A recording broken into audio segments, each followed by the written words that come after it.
there's such an emphasis on academia and points, especially in Ireland, in the system that we're in. And there's such pressure to that as well. If, you have picked a career in whatever way and in your college and whatnot, it can morph and change as we morph and change. And has exactly what happened to me. If I wasn't 100% happy in one area of my life, I would change it and grow it and morph it. Hello, my family. Welcome back to my podcast. I'm Tanya Corless, and today we are talking about fashion. Thank you for listening to us. Fashion. Who knows about fashion? Everybody knows something about fashion. Fashion is a trigger. For who? For me, you. Let me to introduce my lovely guest, beautiful, intelligent, fashionist woman, Caroline.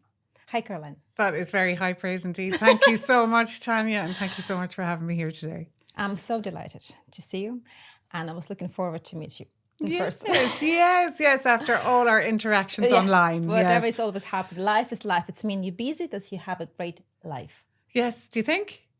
Yes, because when you're not busy, it's boring, no? Oh, I like being not busy. I like doing nothing. Listen, how old are you? You're so young. Yes, I know. Yes, I've more to do. I know. Do you know what it is? It's actually when your life is so busy, you really enjoy the downtime. So yeah, but life just has got busier and busier and busier. But this is one of the life's pleasures, being here with you doing this. So this is fun. I love this. Absolutely. Yeah. Thank you very much. So introduce yourself. Tell us what you do in your life and how you related to fashion. So I started out my career from school. My daughter has actually just finished her Leaving Cert, so I still have the horror of the Leaving Cert. We all do.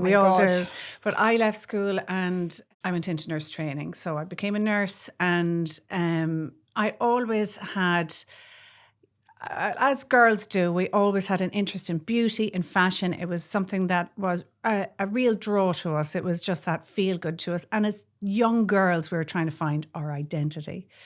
So I was living in London, doing my nursing in London. And in London, I suppose anybody can do anything. They can wear anything, be anything. There's no judgment to anything at all. But after that, I joined Virgin Atlantic. I wanted to travel the world. And then again, that was just something of a life experience that I wanted to do. I subsequently came home, I got married and had 2 children, 2 beautiful daughters. Like a mother. Oh. The same size and you were there. No, you're on the same side there. Well, I'll tell you, I'll come here more often for these gorgeous compliments. But with that, I was a stay-at-home mom, and again, that lovely interest in fashion, that feel-good, very feminine house with 2 girls in it as well. I decided to do something, incorporate my nurse training into something feel-good. And I am crazy about psychology. I have no training in it whatsoever, but I do love it. So I loved nearly the psychology of what fashion can do for women and that feel-good. I was a young mother. I was at home. I needed that little outlet as well. And I found that there was a little gap in the market. Now, we're talking 20 years ago. And certainly from where I'm from in Dundalk, there was a gap in the market where there wasn't a personal shopper or somebody around to help you with your choices. Okay. I agree. Yeah. And from the women that I spoke to, I felt that they were getting more and more confused about their fashion choices. Why? What do you think why? First and foremost, well, through the years, I found out so many different things about how confusing fashion can be, how style can be, but women can nearly struggle to find their own style. They know themselves, they know their body. Absolutely. There can be body image issues, there can be confidence issues, there can be budget issues, there can be social issues, any of these kind of things. It's mixed, yeah. Yeah. So I went back to college, studied fashion, and then studied personal shopping and personal styling, as well as the fashion styling itself. So with that, I started up a little business of my own. And this was generally just bringing women personal shopping, wardrobe decluttering, finding the colours that suit them best and giving them their confidence through their style. Because we have to remember that your clothes and what you wear are they're your second skin. That's true. So I did that, became that fashion stylist. It started morphing and changing as our careers grow. And I found that I loved public speaking, which was, I suppose nearly kind of a fear, but because I enjoyed talking about what I was doing, it became a natural thing to do. So I was doing fashion shows, I was on the radio, and then I went into TV3. Well done. And then into Irish TV. So it kind of morphed in that way. And then, of course, the rise of social media came afterwards. Nowadays, and that really kind of changed an awful lot. Lots of things. For the business, for me, and also then for everybody else as well. And then in 2016, I had a life-changing experience. I separated, and because I was able to work from home, let's say with the fashion, whatever, I needed some extra income. And so now my day job is cabin crew with Aer Lingus. So I work the two businesses. The most beautiful. Oh my God. Flight attendant. Well, not at the end. Everybody have to buy the tickets to meet this lady. Not at the end of an LA, not at the end of a 10-hour flight. This is not beautiful. But yeah, so it's a juggle. So yeah, so that's where my career kind of went. But I still have my Instagram. I still put my inspiration there. I don't necessarily have as much time for personal shopping, wardrobe decluttering, that kind of thing anymore. And again, as you can see with social media, things have changed.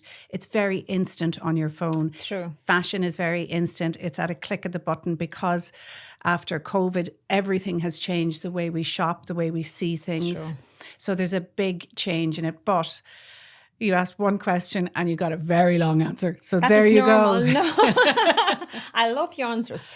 See, you had a kind of a good path from just girl who decided to be a nurse, but because you love this and that, you brought yourself to the fashion, and you did do their degree in college. Yeah. So, and then you do an ABC. So you have such a big experience, not only your own taste, but based on your professional experience as well. Yes. Well, I kind of see it as a jack of all trades and a master of none. But regardless, it's just you kind of have to ebb and flow with life as well. That's true. You don't have to, if one career choice, and this is what was so important for my daughters, growing up as well. There's such an emphasis on academia and points, especially in Ireland, in the system that we're in. And there's such pressure to that as well. If you have picked a career in whatever way and in your college and whatnot, it can morph and change as we morph and change. And has exactly what happened to me. If I wasn't 100% happy in one area of my life, I would change it and grow it and morph it. And that's just exactly what has happened. Anyway, I can see you develop yourself all your life, and I absolutely agree with you that people have to do that. And I did do the same things, to be honest. And for new generation, they have to remember, if you're not successful somewhere, whatever the reason happens, so move on, don't stick. Don't try to regret what you choose, whatever. Move. Start something new. Just lift yourself up. Don't try to let this affect you and depress you. So from the fashion point of view, if you talk about the personal shopping, so women, some of them nowadays, of course, social media, TV help them to understand who they are, what suits, what doesn't suit for them. But sometimes when you go to do shopping, maybe you didn't plan to buy anything, but you just walk around and pop in one shop to another one, and you find something.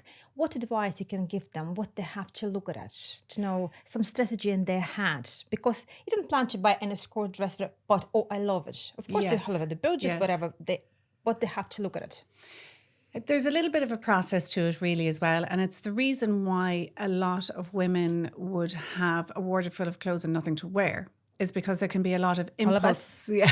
Recognize yourself? We're all guilty of it, and even myself, who knows that I shouldn't be doing that. But it's impulsive. It's impulsive, but I've got stricter with myself. But there is kind of a stepping stones to it, and really what it is figuring out first and foremost what your own sense of style is. Okay. And that really is as simple as what do I like and what I don't like.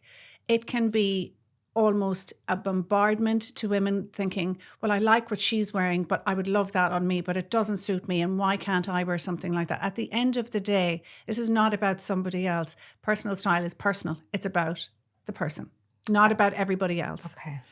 Now, obviously with fashion and style, and they come and trends come and go, that is absolutely the case, but we have to tweak it to what we want.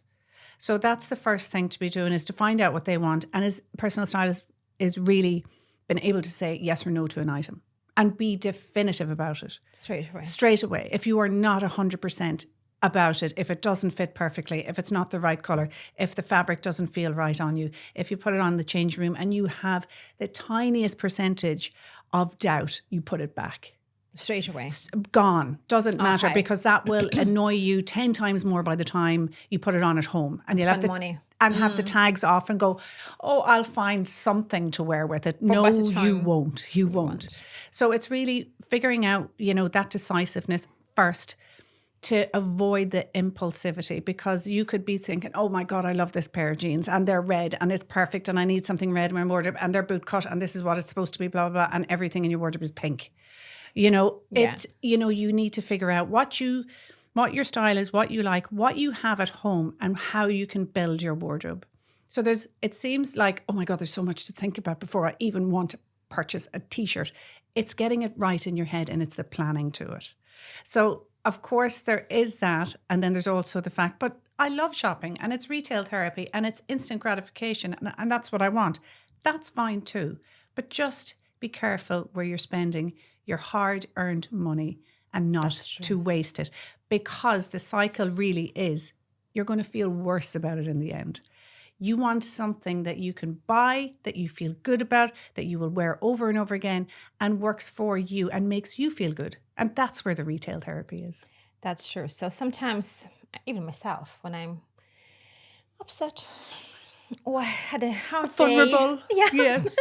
I need to go somewhere and have this therapy.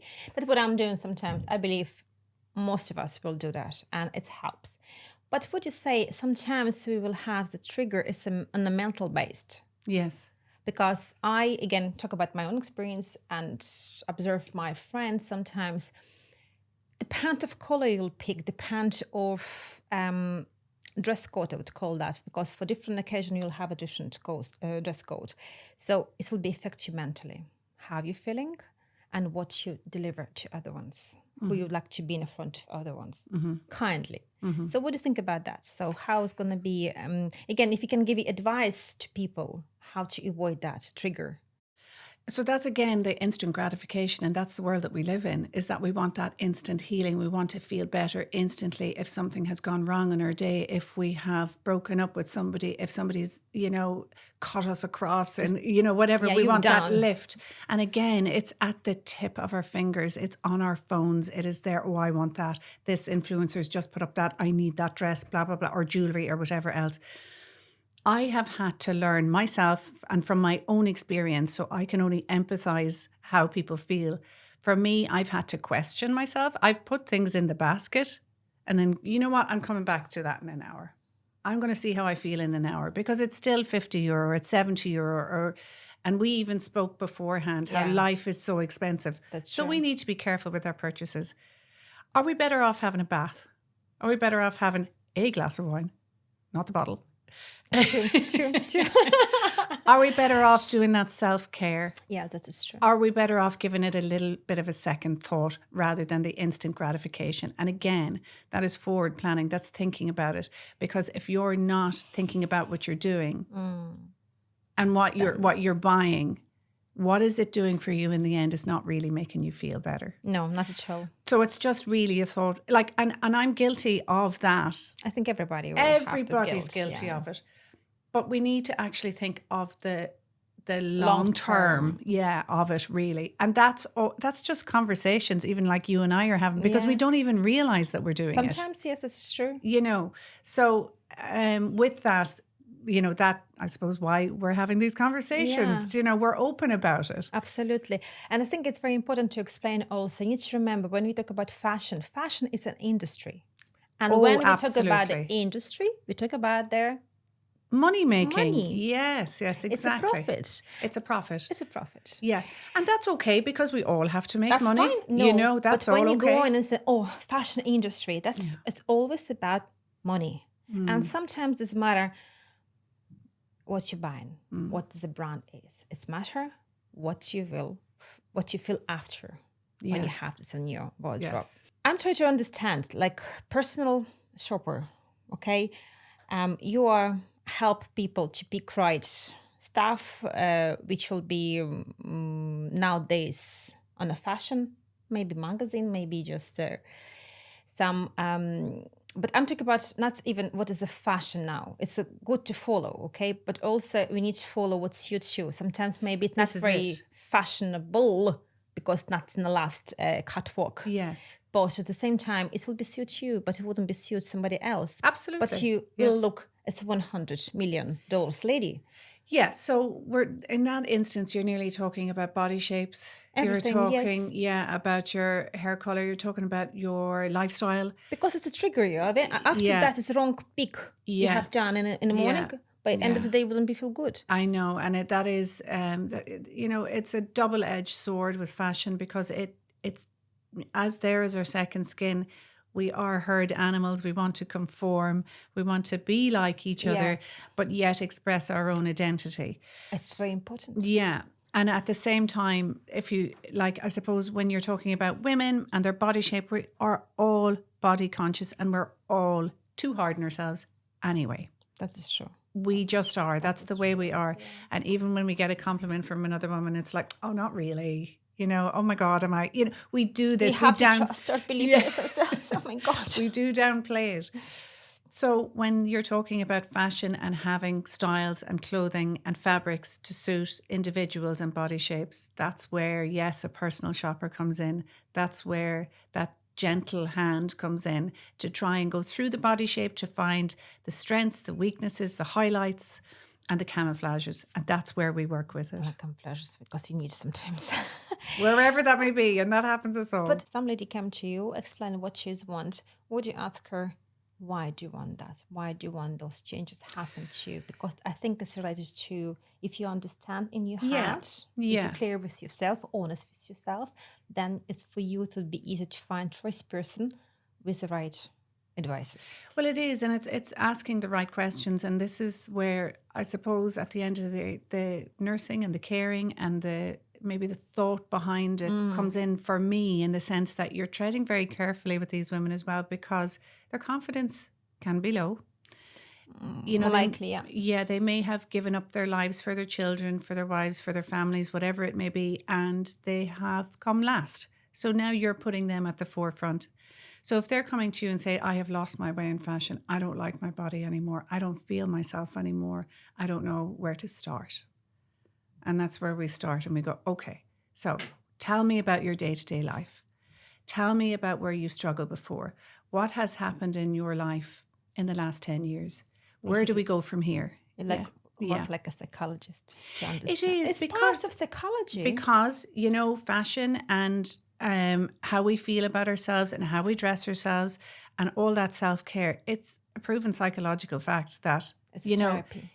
That fashion is a therapy when it's done in the right way. Absolutely, with the right people only. Yeah.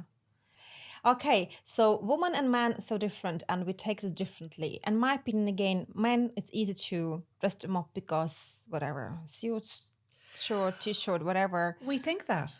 We are. Yeah, we correct. think that. But when you look at the pictures, it's, okay, suit, different dress, short, long, whatever. Yes. But you're right, we only think that way. We think that, because there is a little bit more work involved than we think. But at the end of the day, I still think they've got the easy card. I think we have the short straw, because there's a lot more work to our dressing. We have to match our jewelry to our dress, our makeup, our hair, whatever, and it's a little bit easier for men. It's they just rock on up. Yeah, but to be honest, when you go into shop and do shopping for small kids, even because I have only boys only department, I'm looking at it, it's blue, and I notice if compared to the girl side, less choices. If be honest, the girls would have more choices. Oh, absolutely. And The I'm feeling department's always bigger. jealous. Yeah. Because I would love to maybe get something blah, blah, blah. And that's expensive I'm talking about some very affordable stuff. For And sure. I can't find it sometimes, even Yes. want it. Yes. Oh, Do you know? I know. That's just the way it goes. Unfortunately. Yes. Yes. Okay, so let's kind of conclude everything. So we need to be careful when you go into the shopping based off our shape, our mood, and our pocket. And really what it is essentially is educating ourselves on what is right for us. True. What suits us? What do we like? What do we gravitate to? What makes us feel good? And I would say to anybody out there who is wondering, how do I start my creation? How do I create my capsule wardrobe? How do I make my style work for me? Is to start with what you have already. Because generally, we have too much already. And what we need to do is check out what we have. There's a couple of rules that we have that we can go through the wardrobe with. If you haven't worn it in 2 years, generally you have to question as to why you haven't worn it. And if that's the case, that it's like a ball gown, okay, you're not going to wear that in 2 years because that's an occasion that might come up every now and again. So you put that to the back, or you place that somewhere else. This isn't for your functioning wardrobe. So if you haven't worn something, or even worse, if it has a label on it still and it's hanging in your wardrobe in 2 years, you're not going to wear this. No. You're not going to wear this. That's true. Think of an item that you've bought before and you cannot wait to put that on, whether it's for your dress down Friday, for your lunch with your girls on Saturday, whatever it might be, and you cannot wait to wear that thing. That's a good item, okay? So we need to decipher what are the good and the bad items in the wardrobe.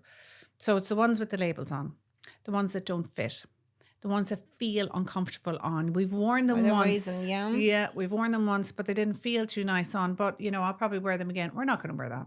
Because every time we look at it, we associate that with discomfort. Didn't really feel that great in it that day. They all have to go. And then we have to look at what we need. So when you have the bits that you love, you wear all the time, you look good in, you like the colours and all of this. Now, I am not saying that it sounds very easy. This is not an easy process. And sometimes it's not easy. It takes constant. You have to be doing this constantly. Even if it's maybe just one item a week that you just take away and you have decided this is not working for me, you are going to replace it with something as fabulous as the pieces that you love and wear all the time in your wardrobe. So that is where you pick out the holes in the wardrobe. Yeah. You find out, you make a plan of what you need, whether that is a good fitting blazer, a white shirt, a pair of jeans. You are basically looking at the classics and the bones of your wardrobe first. And then afterwards, you start looking at the other pieces that you can add to it. So let's say, for example, you're wearing all in green today and it is an Purposely, outfit. by the way. Huh? Purposely, by the way. Purposely, by the way, yes. And it's a really feel-good colour, and it's a colour that is kind of underrated as well, but it looks beautiful on so many skin tones and so many Irish skin tones as well. But it's one of those pieces that you can mix and match through your wardrobe. So you will have two functional pieces in your wardrobe that will work really well together. So they're keepers, let's say. Okay, yes. But you think, okay, when it comes to, it starts getting a little bit cooler, what do I put over it? So it's your jackets, your blazers, and it's all these kind of little standard pieces in your wardrobe. They're the ones that you need to work on. And then after that, so this is when you're going shopping, you're going, it's in your head. What do I need? I know I need a really good pair of good fitting jeans. I need a blazer. I need a navy blazer. I need this, or whatever it might be. So capsules. You are absolutely looking for your capsules. So it's a plain, standard capsules. Give example. Capsule wardrobe. So before I do give those, this is just a little process along the way. And this can be a process for your life for shopping, because it's basically just to be aware of the little shiny things, because we're all magpies, and just not to be wasting our money on things that we don't need, or repeat buys, or there are pieces that, I love red skirts, so I need another red skirt. No, you don't. You need something to go with it. Or you need too much together. Exactly. So you're creating that wardrobe together. So it's looking at your vulnerabilities, looking at what you need, and looking at what you don't need. And that is the key to it. Yeah. And then for creating your style, the easiest thing that I find as well, the Pinterest app is probably one of the best apps to find a style for you. So if you're putting in, a green skirt, you want to put in green skirt outfit, it will load all of these outfit inspirations. You can create your own little folders. You could say day-to-day outfits, airport outfits, going out, date night outfits, whatever. You get all your little folders together or just inspiration, blue jeans inspiration, whatever it might be. And then you start to create your own style and you start to train your eye. And it really can be train your eye. It's training your eye. Yeah. Main word to say, yeah. And then you can easily, again, because it's all at our fingertips, figure out what even if you feel what your body shape is, look at yourself in the front of the mirror straight on, say, is my shoulders bigger or my hips bigger? And then you dress around that. Google it. And it will help as well. Fantastic advice. This is, oh my God, thank you very much. One more question. Would you say that's, for example, back to teenagers, just try to help them. Would you say maybe at school they have to have maybe in the last class, maybe last 2 classes before they start their exams, or maybe it's a transition year, one class to advise, to teach them how to dress and why you have to dress this or another, for what occasion? To educate our kids in this kind of a field. Do you think it would be a good idea to have? Yeah, absolutely. I think sometimes, and I have done these talks in schools as well, and I think more it's about self-care and skincare and even hygiene. Everything. Yeah, it's all about yes, that. It's all together, yes. It's all together because sometimes they don't listen to their parents, but they might listen to somebody else. Correct. Yeah. That's what I'm talking about. Yeah. So that, I suppose, and again, it's tapping into what they might be interested in, whether it's girls or boys or whatever else. Boys might be a little bit slower, but the difference. Do you get a barber in to talk about hair care? Stuff like that. Go around about in that way. Have him come in his dress and his, and it's like people are visual, so they will look at something, and if they admire somebody, they will take that influence from that. That is true, absolutely. And I love that too. Yeah. To look and say, oh my God, I'm admired today. It looks so gorgeous. Oh, likewise, Tanya. Absolutely. Yes. Okay. So our teenagers, our generation that we are trying to grow up now, they need help in this, because it's my personal opinion. Maybe some other mothers would say my is perfect. I accept it too. But I'm talking about they're based on what I come across, okay? And I believe you come across towards from what you told me and other mothers sharing. So if we'll have beautiful women like Caroline, for example, who will come to school once in a week, once in a month, and give advice what is nowadays fashionable, why you have to wear this and that, help them to create their own capsule, to understand how to do this. Yeah, again. And hygiene a little bit, whatever, a little bit of everything. Because if you're back to the 19th centuries, 18th centuries, they had kind of those educational process. The girls and gentlemen and ladies, they knew if they go in somewhere, why you have to the ABC and how you have to represent. Nowadays, I think new generation, not really understood. It's again, I think it's a tricky one, and from my own experience with even doing those talks in the schools, it's a tricky one with teenagers. You need to tread carefully with them because absolutely, that is absolutely. We have to be very careful what you're saying and how you're saying. Yeah, and you don't want to come in like a teacher either. No, so, it's advisor. Yeah. So it's a fine line, really. And like when I was brought in, it would be for transition year students. You wouldn't be going in every week or every month or anything like that. And it really was more about their self-care and really about their confidence rather than anything else. Because again, they are finding their feet, they're finding their own way in fashion, and they're finding their identity as well. And that can have to do with their peers. It can have to do with whatever music they follow, whatever kind of influences that are in their life. And if you come along and say, well, a white shirt would be really nice on you, they'd be like, okay, whatever. It'll just go over their heads. I think when they're later teenagers or early in their 20s is when they're ready for it. Exactly. This probably resonates more. Okay, you have points. Yeah. You have very points, yeah. Okay, and tell more, back to the capsules. I love this little bit. Capsule wardrobes. Yes. Tell again, just quick advice from your point of view, from your personal experience, professional experience, when you're doing their personal shopping. So what you will advise on the basic things to have? Must have. I mean, again, it depends on the individual. It depends on what they're looking for. But I suppose for the basic capsule wardrobes is the bones of the wardrobe is your good fitting pairs of jeans, whether they'd be black or blue or white. Then you've good fitting pairs of trousers. Now they're kind of more wide leg trousers. I think, the tapered leg is there as well. So you can find them in various different colours. I know that Zara were doing fantastic high-waisted ones that kind of tapered down through quarter length, and they just kind of go with flats, with heels, with wedges, with everything. Absolutely, yes. So you can have like something like them in a red, beige, whatever your colour may be, so that you're starting that from the bottom down. And then whether skirts or dresses are your thing, people prefer dresses rather than skirts, because it's in a dress, you're dressed all in one. That's true. So you're then again, you're finding that kind of area. Is it day dresses, night dresses, whatever you're looking for? Again, what your lifestyle is. And then you're back to the tops. So I find that generally people don't have enough tops in their wardrobes. That's true, actually.